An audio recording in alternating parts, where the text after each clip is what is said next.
Here we go. Spoiler alert, audience.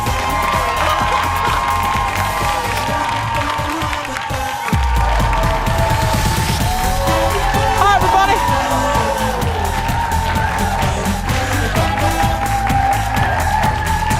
There we go. Shannon, everybody. Boom. Right there. There is what Wednesday looks like, everybody. Beautiful audience. Hello, St. Louis Park. Hello, Chaska. Hello, Duluth. Hello, Rochester. Hello, Caledonia. Hello, Hudson. Welcome to the show. Have a seat. Let's get started. It's good to hear every day when you come to work. Thank you for being here. Let's get started. Happy Wednesday. Thank you. Happy Wednesday, everybody. As you heard yesterday, our good friend Kendall is off, fulfilling in our other good friend. Ladies and gentlemen, please give it up for Miss Shannan, everybody. Hello, Shannan. How you doing? How you doing? I'm doing well. How about you? You look spectacular. Thank you very much. I like that dress. Thank you very much. You look amazing. It's like it's very bright. It's almost spring, so I figure I will just fall into it, even though it's not fall. We did the little kid and play kick right there. Yes. That's right. The little, I did sanitize today. I hosed myself down out in the backyard before it came on. So. As did I, Yes. as we should have all been doing anyway. But Yes. still, why not? We might as well move into, it's a good time to start some new traditions. Absolutely. I know. I have never seen so many men wash their hands in the bathroom. I mean, Good. yeah. Oh, you, but it's real. Right. Men can be gross, let me tell you. And then I brought that up with Alexis, my buddy from the radio show, and this was years ago, she was, oh, women can be gross too. Right. And I said, yeah. Hashtag wash your hands. Right. We should all been doing this anyway. Yeah. No. But those things, it's a struggle because I have a 12-year-old boy. Yeah. And I have spent so much time trying to help him not be gross, and he just doesn't get why it's a priority. Exactly. Well, Right. when you're a 12-year-old boy, you should be gross. Exactly. You know what I mean? So I'm just like, but nobody yes. else wants your grossness around them. No please. one, no, especially now. Oh, so I've mentioned this before. You know, in July, Jason disappears for about 2 weeks. I go on a little trip. And for the last 5 years, I have a group of friends. It's our travel group that we pick a different American city to go to every 4th of July. Now let's keep in mind, let's hope I can travel come July. But anyway, so last night was the night that my friend group, we chose the location. Okay. Now what we do is, and we do this in a cool way because, you know, everyone has a place they want to go. No one's ever going to be happy with every location we get. So to make it fair, we do a lottery system. Everybody submits a location into a hat, and then we pull on a Tuesday, and then that's where we go. Come heck or high water, that's the destination. We've been to Whitefish, Montana. We've been to, we went to Dallas. We went to wine country. So this year, New Orleans was submitted, Seattle was submitted, San Diego was submitted. The winner, Savannah. Oh. Savannah. Okay. Yeah, Charlotte. Yep. Savannah. So I had never been. I've never been. At first, when they submitted it, I was like, really? When I saw the submission? But then I did some research. It's gorgeous. There's tons to do. It's a historic area, obviously. So have you ever been there? No, it's on our list as well for our girls group trip that we do. So we put that one, and we had put Nashville, and so unfortunately, I think we should go to all those places. Nashville was listed too. Yeah, Nashville so you should was go listed. to all those places. It does look wonderful. Yeah, I'm excited. So the reason I'm telling you this, if you've been there, can you email me and let me know where I should go? Because again, this wasn't my submission. It was my best friend Jen's submission. And when she did it, I was like, really? Savannah? But then, I mean, I was looking at the Airbnbs, the houses available. It's beautiful. So now I'm excited. Now I'm ready to go. And plus, they picked it because of that show, Southern Charm. They want to meet the cast of that show. But I can't laugh because I made this group go to the real Knots Landing. So, I mean, I can't, you know what I mean? Right. They humor me. Yeah. Because, you know, I mean, let's be real. When we eventually go back to Dallas, we're going to South Fork. I mean, let's be clear, yeah. So anyway, email me if you've been to Charlotte, and if you've been to Savannah, you have some suggestions, let me know. Obviously, I'll be taping stuff, and it'll air here on the show. Let's get started, everybody. It's time for the hot dish. Here we go. Well, look, the reality is almost everything is up in the air these days as the coronavirus spreads. Music festivals at Coachella and Stagecoach have both been postponed until October. Talk shows, Live with Kelly and Ryan, The View, GMA, Wendy, Tamron Hall, Dr. Phil, all have canceled their live audiences indefinitely. Some college basketball tournaments have either been canceled or will be played with no fans. And MGM Resorts canceling buffets in Vegas. That's the biggest. I mean, that's the thing. Right. Seriously. I mean, forget the slot machines. I go to Vegas for the buffets. I mean, that's, but no. I mean, and it is sad, but I mean, as someone who works in this industry as well, I'm already getting emails and contacted from some of the festivals and bigger events that I was supposed to be part of, that they're already coming up with a plan if we have to move it, and one of them has already been canceled. Yes. It's an abundance of caution, and I get it. I mean, they say you don't want to be anywhere with more than like 50 people or something. Right. I get it. I'm all for safety. I mean, let's get a handle on this. But I'm very curious of how all of these shows, like I thought about our time slot competitor, The Price is Right. What are they going to do? Like, our show, Kelly and Ryan, we could I would miss everybody, but we could carry on without an audience. Right. The Price is Right. The game is the audience. Correct. You know what I mean? So what are they? I mean, I'm not making a joke. What are they going to do? Because eventually they're going to have to not have a studio audience. Agreed. So are they just going to have the contestants pre-chosen? You know what I mean? And just have them in contestants row? That's going to be real quiet up in there. It's going to be. You think? Come on down. You know what I mean? It's going to be very weird. Yeah.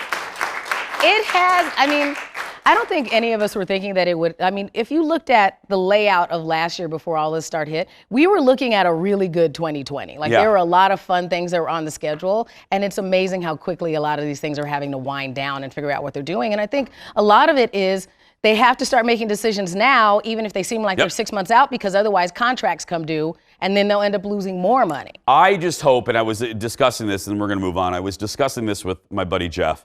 I just hope, all of these companies have meetings so that the people with tickets to these things can either get refunds or something, a coupon, because I would hate to see all of these customers. I get that they're losing money too, but all of these people with tickets to things, I hope that there can be some reconciliation. And I speak on a broad, facts, not fear.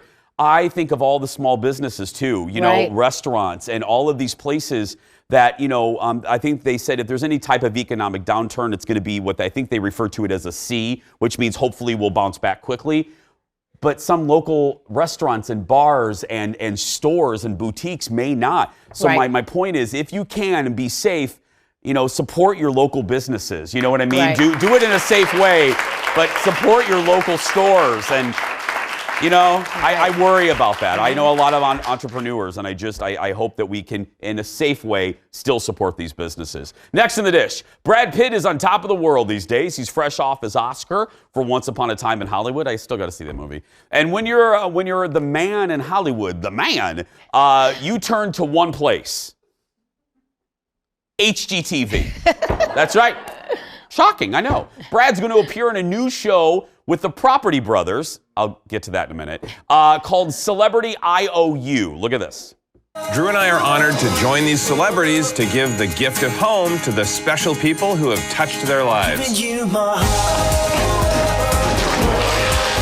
My mom means everything to me. We can create something pretty epic. Welcome home. It's really easy to give back to people that have done nothing but give. She is going to have a fit. Okay, so the concept. I love the concept. I really do. Listen to this, audience. The show gives celebs a chance to reward their mentors, their friends, and family members. The projects include turning a garage into a guest house, overhauling a backyard into an entertainment area, and modernizing an outdated condo.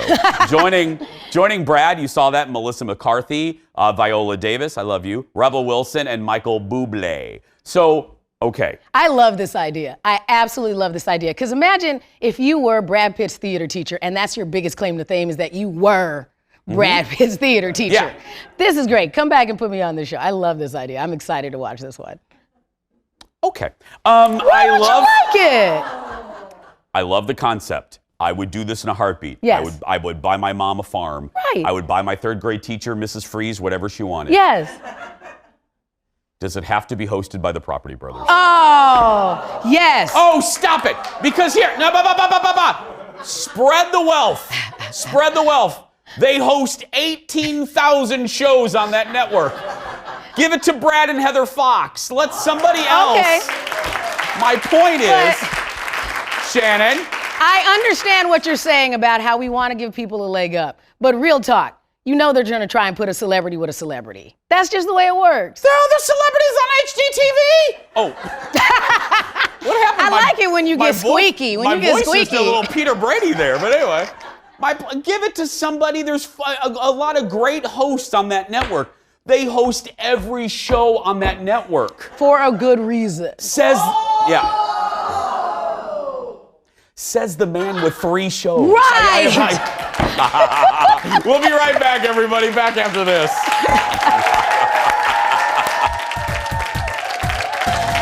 Coming up, we are loving the fact that the biggest drama coming out of the season finale of The Bachelor has little to do with the actual Bachelor. Ted will tell us why a big chunk of the country is up in arms over The Bachelor's mom. Then, calling all my pet friends. Dr. Eric Rulin is back answering your pet questions from our Facebook page. Plus, is the coronavirus a concern for your pets? He'll tell us. And it's the unofficial condiment of our state. Wow, that's a lot of ranch. Delicious. But how much do people really love ranch dressing? Shannon finds out. Stay right there. The Jason Show will be right back. I am so incredibly in love with Hannah Ann. Excited? I'm so excited, man. We got 5 ring, man. All right. Whoa. I am choosing Hannah Ann because I'm 100% certain, and I want to choose her every single day. Mr. Slush. Hey. I just want you to know how much your daughter means to me, and with your blessing, I would love to ask her to marry me today.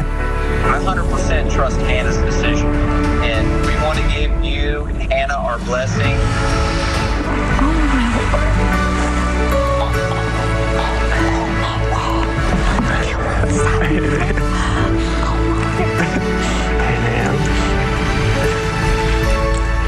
Will you marry me? Oh my God. Yes. Oh my word. Wow. There you have it. There you have it. Peter chose Hannah Ann, and the two are living happily ever after.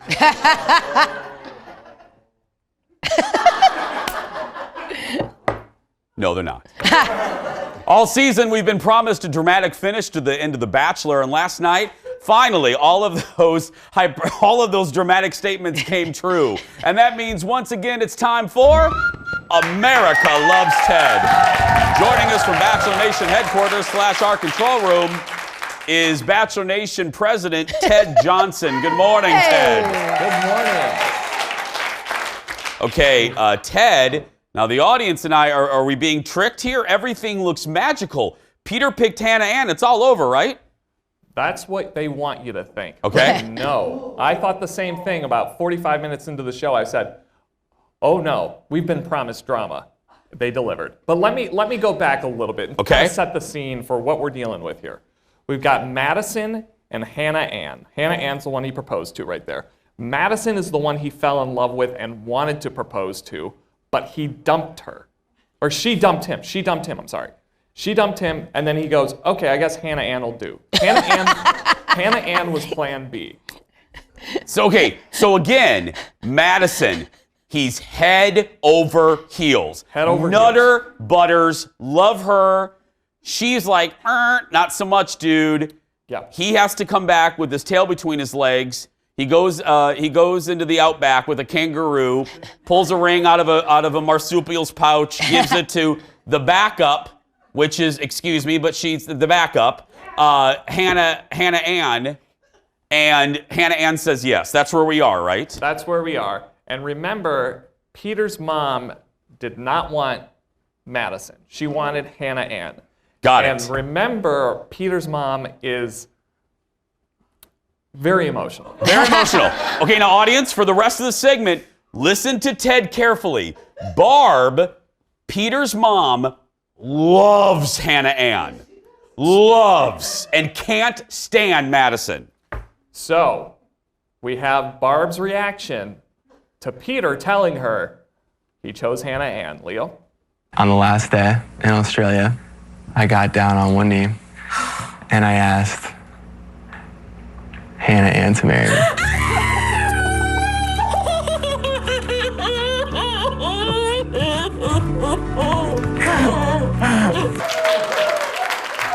And I think she's happy. Well, an audience, Ted will back me up here. We cut that shot in half. Yeah. She went on crying for another 7 seconds. They had to fan her out. Yes. Okay, so everything's great, right? Right, Ted? Mom's happy, Peter's happy? Yes. Or are they? So fast forward a month from the proposal. Okay. Peter's going, yeah, maybe she was plan B. So Hannah Ann shows up at a house in Los Angeles in which Peter says, I'm not necessarily feeling it. And as we see here in the bottom left corner, that is Peter's mom on TV, live TV, reacting to Peter and Hannah Ann breaking up. No, ABC did not. That is production at its finest. Look, see, director Leo would do that too. I love it. Look at that. Look, no, audience, seriously, look at Barb's face. Look at that. She's legit mad, right, Ted? That's not an act. Oh, she is not happy. Because later, Hannah Ann came out to the live studio audience, and Barb was like, hi, hi. Okay, what happens now, Ted? So, Chris Harrison, who doesn't make house calls, goes to Auburn, Alabama to meet Madison. And he goes, here's the deal. Peter got engaged to Hannah Ann, but he's single. What? So then he says, and so now we also have Barb's reaction. As Chris Harrison is telling her, look at her face! Did you make a mistake? And Madison is like, yes. And yep, there's the eye roll. So then Madison goes back to LA to rekindle with Peter. Wow. Please tell me we have another soundbite. We do have another soundbite. Here is, I don't want to oversell this. Okay, go ahead. So Madison live with Peter on the couch. Do you remember the Woman's Survivor season 1, where if someone was thirsty on the side of the road, she saw him, she wouldn't give him a drink of water. Yes. Classic. That is an iconic reality TV line. This next soundbite will go down in reality TV history. This is Peter's mom reacting to Madison. Go ahead. So, Barb, how do we turn the page and give this a shot together? Chris, he's going to have to fail to succeed. That's it. Chris, all his friends, all his family, everyone that knows him knows that it's not, it's not going to work. So we've been trying to help him. Would we want it to work? Yes. I'm telling you, I am telling you that I love Madison, and that should be enough. Please.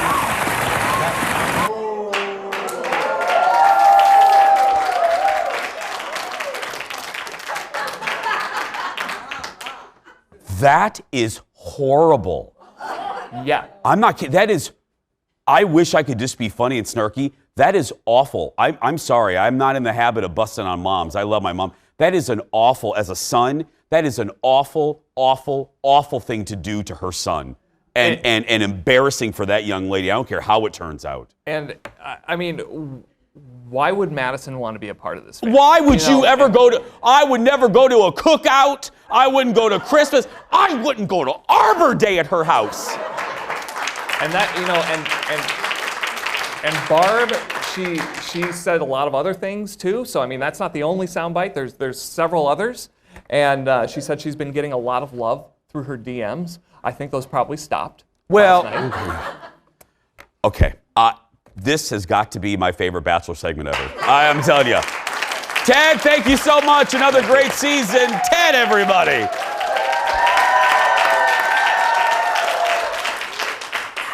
Seriously, you're a mom. I'm not. That's awful. Right. I don't care if you really feel that way. I'm sure my mom didn't love everybody. Thank goodness. Let me be clear. My mom loves Colin, and I love my mother-in-law. Thank goodness. I'm sure my mom hasn't liked everybody that I've dated. But you don't say that. That's putting undue pressure on your kid. I mean, you can give them gentle look. If the person that you're going out with is a heinous hose beast, then you know what I mean. Then you can say, okay. But you just don't like her. That's making it all about you and not about your child. And I think that there's lots of ways you can constructively, I mean, none of us are perfect as parents, but there are lots of ways that you can communicate and help them learn from things versus doing that. That is the worst. That's really bad. That's really bad. Next on the dish, Disney is not done making live action remakes. This is just a segment of things I'm worked up over today. So they made Aladdin. That was good. They made a Lion King.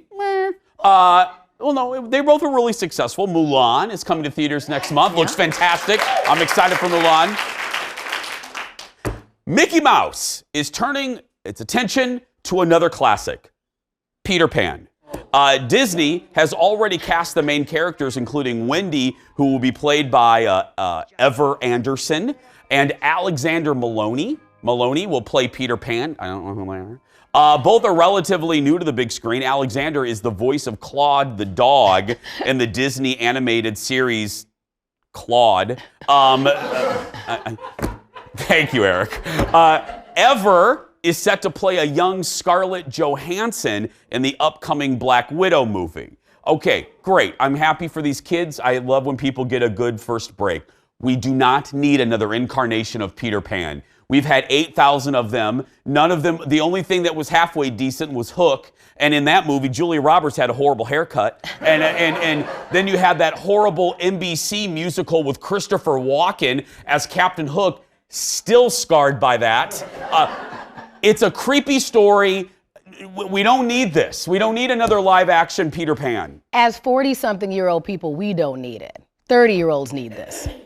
Because 30-year-olds, their kids are this age now. And yes, they do, because now they can go and relive what they grew up watching with their kids. Okay, relive, okay, go rent the original. Not the same. Yes. Not the same. Yes. Not the same. Yes. It's not. Allow them to grow into this with them as well and to share it. Look at you just shutting everything fun down. No. No. No, it's no. It's just because there's been so many versions of this. That none of them, you just said most of them were garbage. So now they can make a good one. Well, no.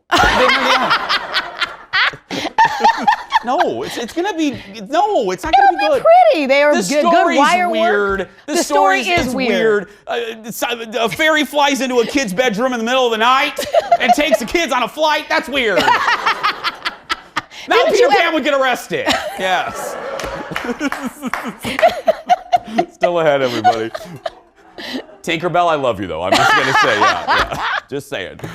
Coming up, we're talking about your most pressing pet questions with our vet, Dr. Eric Ruhlin. And then Shannan puts Minnesotans' love for ranch dressing to the test. How much and what will people actually eat with ranch dressing? You'll find out. Back in a moment, everybody. I love you, Tinkerbell. I do.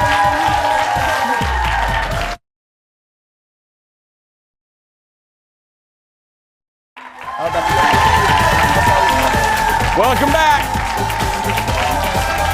Well,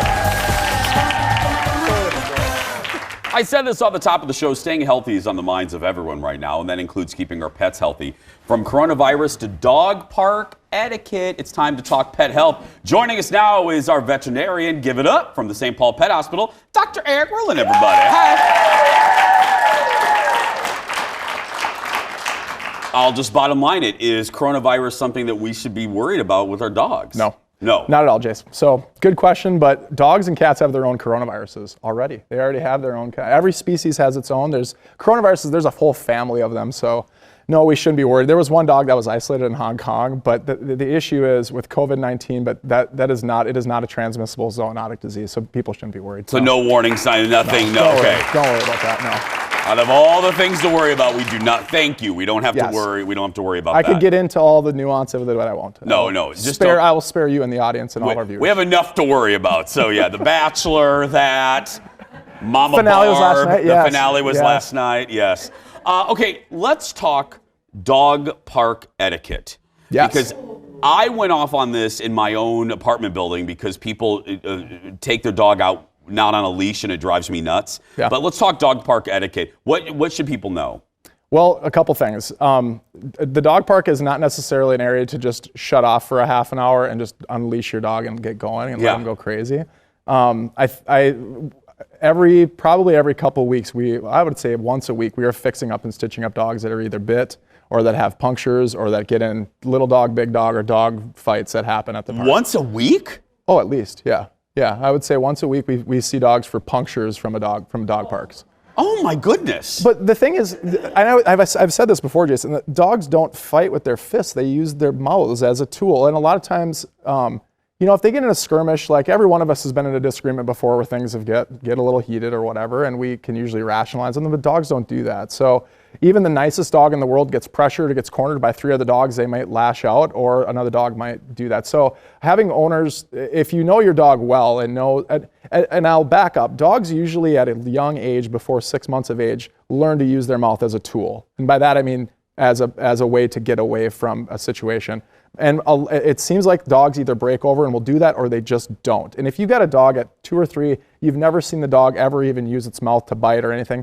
Not that you can check out at the dog park, but you don't have to be as vigilant. But if you have a dog that has, and I've had a dangerous dog before, that has bit before or has bit another dog, you know that dog mentally knows how to use its mouth. And so I tell people, use a basket muzzle. And there needs to be more tolerance, and people need to talk about this at dog parks more, about having tolerance. When you see a dog with a basket muzzle on, it's not that dog is a bad dog. That owner's being really responsible and just watching. That dog needs to go out and play and do its other things. It's just that dog maybe had an incident once before, and they can't fully trust them, or they can't get in their head and know. So, what else, other than the basket muzzle, what else can people do, or what should they just be courteous to do? Big things, thanks. A couple things. At the dog parks, the transition areas between the off-leash and the on-leash areas is a really tense, anxiety-ridden moment, so make that transition as fast as you can. Get through that transition area and get out of there quickly. That's not a place to linger and to chat with your neighbor and everything else, because the dogs are getting amped up and it's a really tense area. The other thing too is most dog parks do not provide dog poop bags, so please bring them. Please bring water, because most dog parks do not, and dogs get super thirsty. I treat probably a case every 2 weeks of Giardia, which is an infectious protozoal parasite, and it's relatively easy to treat most of the time, but dogs are drinking up that water that's contaminated, so bring clean water. The other thing too is when you're there, pick up not only your own dog's poop, but if you see a pile of poop, just pick it up, because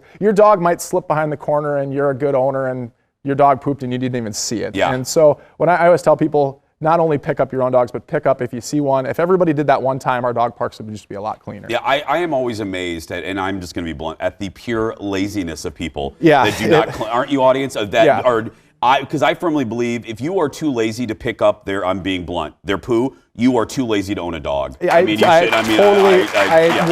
agree. That is just 100%. A fundamental thing. If you can't handle that, you shouldn't own a dog. And segueing into poop, if your dog's gonna be going to the dog park regularly, let your medical care provider, let your veterinarian know, because we put those dogs at a little bit higher risk. We're going to be probably doing fecal exams more often. We're doing more stuff with them. So let your vet know if you're going to be going to the dog park often, which I think it's great, but let them know. We're going to talk about ticks in the next segment, but I'm going to end this segment with my dog, Dexter. He's a boxer. There he is, Dr. Eric. Look at him right there. Dexter. Now there's a reason I'm showing you this picture. That is a dog with a shamed look on him right there. He was in the mud. He's in the bathtub. He's in the bathtub, Dr. Eric, because he was sprayed by a skunk. So I have heard all types of things. I've heard all types of remedies from you fine folks. What truly should I do? I've seen combinations of hydrogen peroxide and water and Dawn dish soap. Okay. So you need something that will break up the grease, because the anal glands of the skunk are actually what got sprayed on him. The anal glands of your dog are the same thing of that skunk spray. So there's a lot of lipid and there's fat in that. Yeah. Super. So you need something to break up the oil in there. Hydrogen peroxide is just a really free radical scavenger. We'll go after that, all of that, and just water as a solvent. So usually a lot of hydrogen peroxide. That or baking soda works good too. Baking soda, Dawn dish soap, and water. There we go. Like I said, we're going to be talking about ticks because it is tick season. Plus, we're answering your questions from Facebook when we come back. Back after this, everybody. Yeah. 3 days later, he's still sad. Welcome back to the show. Dr. Eric's here from the St. Paul Pet Hospital. We're going to get to your questions in just a second. Tick season, what should we know? Ticks, they're out, they carry everything. Babesia, Lyme disease, anaplasmosis, Rocky Mountain spotted fever, Ehrlichia canis. I can go on. I'll just keep going.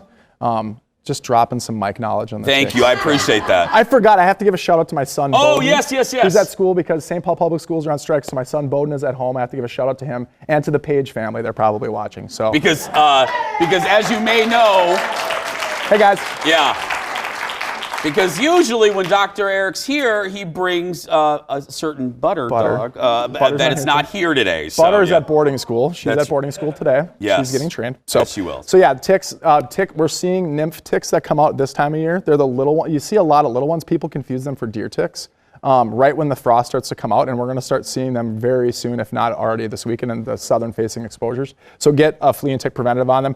We typically use, in my hospitals and my doctors, we usually recommend an oral long-term preventative. The topicals work okay. I don't necessarily like coating my dog in a parasiticide and having it run around my backyard. Yeah. I have butterfly gardens and bee gardens, and that active ingredient rubs off on those. So I don't like some of the topicals as much, but there's a couple products that we use and recommend. But start now. Now. Dogs and cats should always be on a flea and tick preventative year-round. So yeah. Okay, let's get to questions from our Facebook page. First up is Tracy. Hello, Tracy. Tracy asks, our 2-year-old black lab licks everything, anything, and everything.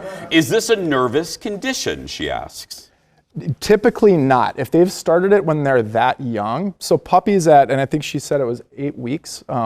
If a puppy's doing that at 8 weeks, and labs in general are orally fixated, they want everything in their mouth, they want to carry it. They're a retriever, they retrieve stuff, they bring it back to us. They want stuff in their mouth, so this is probably an orally fixated dog. If she doesn't mind it, don't do anything about it. It's not an anxious It's nothing to worry about. No, but if it's annoying, I know like when people are dressed up and I have guests come over, and my old lab Maverick used to do that all the time. He'd lick people's hands and their legs and everything. Yeah. Especially lotion on your legs when you're running out of the shower. He'd love that. My Frenchie does that. Mr. Big. Yeah. Mr. Big will sit there like I am a beef jerky stick. I'm just like, seriously. Yeah. But no, if it's something annoying, then she should maybe do a correction. But if it doesn't annoy her, don't do anything about it. Barb is next. Hi, Barb. Barb says, I had 2 cats, but one was recently put to sleep due to medical problems. Both were 17 and together about 15 years. The remaining cat meows loudly all day long. She eats well and is doing okay, but her meowing is really loud. What can I do? So her cat, and first of all, Barb, I'm really sorry. That's awful. It sounds like both of your cats were really bonded, and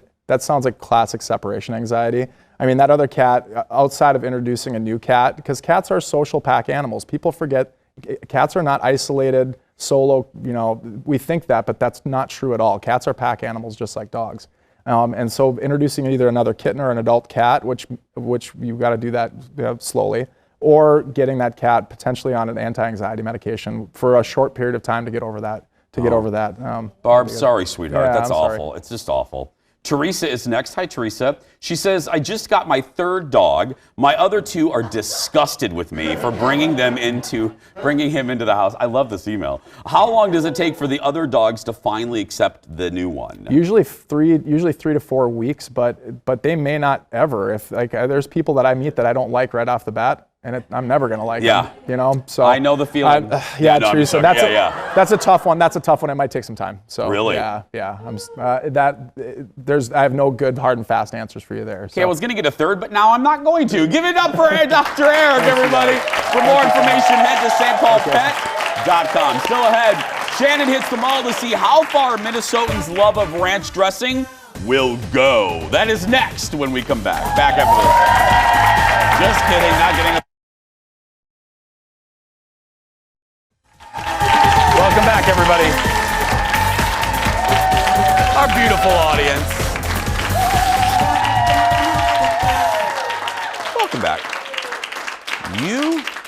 There is a day for everything. There literally is a holiday for everything. You may not know it, but yesterday was a big holiday for fans of ranch dressing. That's right. Thank you, Jeff. Jeff, yes! March 10th, my friends, is National Ranch Dressing Day.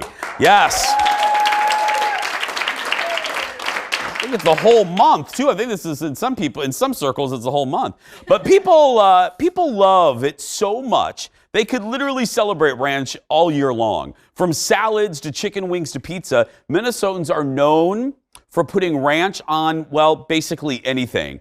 But how far will their love of ranch go? Shannan Paul hit up Rosedale to find out. We're gonna test some palates today. That's what we're gonna do. I went through a variety of sweet and savory is what I decided to get, because you wanted a little bit of everything. Now the goal is to actually get people to be willing to try this. We need some brave souls. Are you normally a fan of brownies? Yeah. It actually doesn't look that bad. It doesn't look bad, but... Okay. Okay. I wouldn't probably do it again. Okay, all right. Okay. All right. Let us know what you think.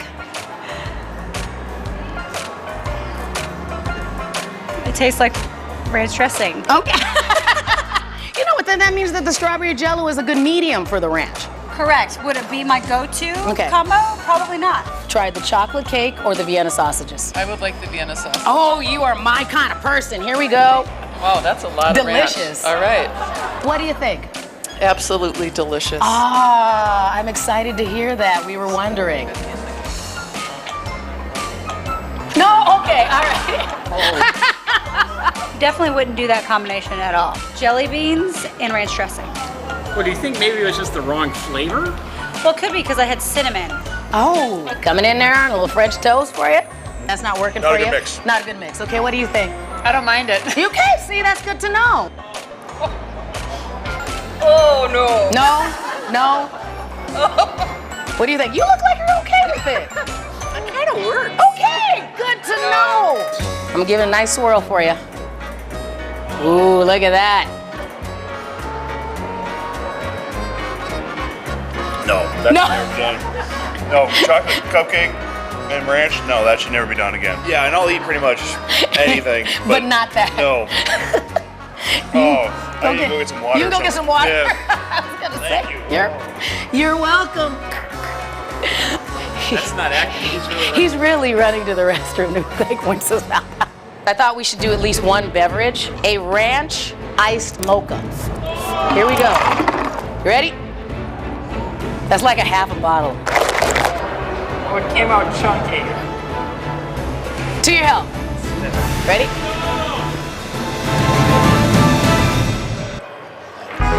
That actually wasn't that bad. That was better than I thought. He's a liar. Bad. No, that was huge. You guys are soft. Eric, do not throw up. It just has that ranch aftertaste. It wasn't chunky at all. You guys are silly. Sure, I'll do another one. Are you a fan of fudge brownie? Chocolate. Do you want to try it? Here, Zoe. Zoe, I'll try it. It's her birthday today. Oh, happy birthday. What do you think, Zoe? You like That's it? what I'd make it for then. I think you need to go help her rinse that out of her mouth. I think she's just nice. She clearly does not want that. Here, you don't have to like it. You are very sweet. Good job. Yes. Good idea. Yes, that's exactly what you should do. There you go. Just let it go. Just let it go, Zoe. Let it go. Let it go, Elsa. Shannan joins me now. Oh. What a beautiful way to have your 3-year-olds to celebrate their birthday. But it is a really good experiment because we love this state. I see people dipping their pizza crust in it. Right. That is a big thing. There's restaurants across the country that have an entire menu that is somehow ranch related. Yeah. My husband, Rosedale Center is doing the whole month thing. My husband had to be a ranch girl. To go around, he was like, the old cigarette girls, my husband had to go around and had bottles of ranch like in his pocket, like Clint Eastwood. He's like, you want some ranch? He's like, would you like some? What are you doing? Yeah. But yeah, it was nuts. Yeah. But and it's surprising that it worked into a lot of people's palate. They just kind of decided that it would be kind of like if they were gourmet, they would make it on their French toast sticks and then serve it at dinner. So you had French toast sticks, jelly beans, Jell-O, fudge brownie, chocolate cupcake, Vienna sausages, egg rolls, corn dog, and our ice ranch mocha latte. How do we have a budget for this? I mean, that was a lot. I think Eric bought it. I bought it. You bought it, okay. Well, we'll pay you back, girl. Okay. That's right, One more ranch fact for you. While it's the best-selling dressing in the U.S. and popular in Canada, ranch is virtually unknown in the rest of the world. Ooh. That's right, yeah. See, you think the show is silly and dumb, but you learn things sometimes. Right. That's right. We'll be right back. Stay with us, everybody. We're like ranch evangelists.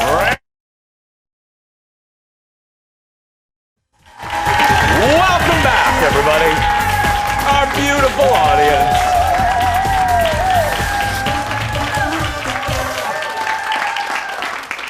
A combination of thinking of Barb, the mom from The Bachelor, the ranch dressing. As kids, you kind of develop or you eat stuff because your mom eats it, usually. Fun fact, the whole thing of no one around the world knows ranch but us, basically. I only thought, this is no joke, growing up, Dar, my mom, only gave me French dressing. So I would go to Sizzler, I would go to wherever, and it was always French dressing. It wasn't until I basically moved here at the age of 22 that I discovered when I started at Red Lobster, there were more dressings. I was like, because there's only French in our house. French. Right. So I saw the first day at Red Lobster when I worked there and I saw the salad bar, you would have thought I was looking at gold. I was like, look at all the flavors. There's a honey mustard. And what in the blank is poppy seed? And you know what I mean?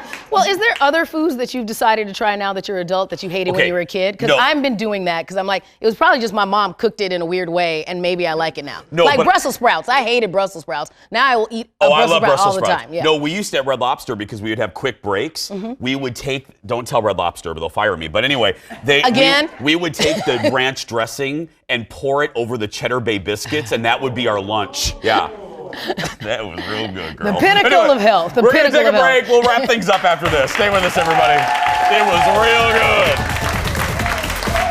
Yeah.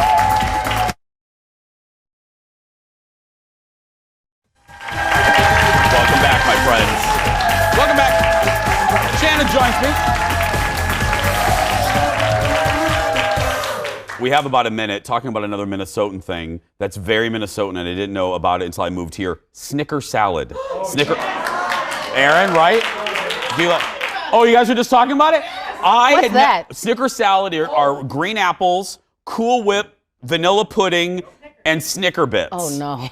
Yeah. And I got to tell you, I'm not going to call out my family, but my sister-in-law, Tammy, what she does is, Tammy, if you don't get to the bowl before Tammy does, she picks out all the Snickers. So whenever there's a gathering, and again, I changed her name, but Tammy Haas, Tammy will get to the bowl and devour it, and then it's just apple salad. And it's so now I try to beat her to the bowl, and I make a little log cabin of Snickers, girl. I'm like, yeah. You never heard of it? I've never heard of that one. Oh, it's good. It is real good. Okay. Yeah, I'll make it for you. Okay, all right. Maybe, yeah. You You will, can make me a little one. I'll give it a shot. a little bit. Yeah. Girl, you drank a ranch mocha. What are you getting all?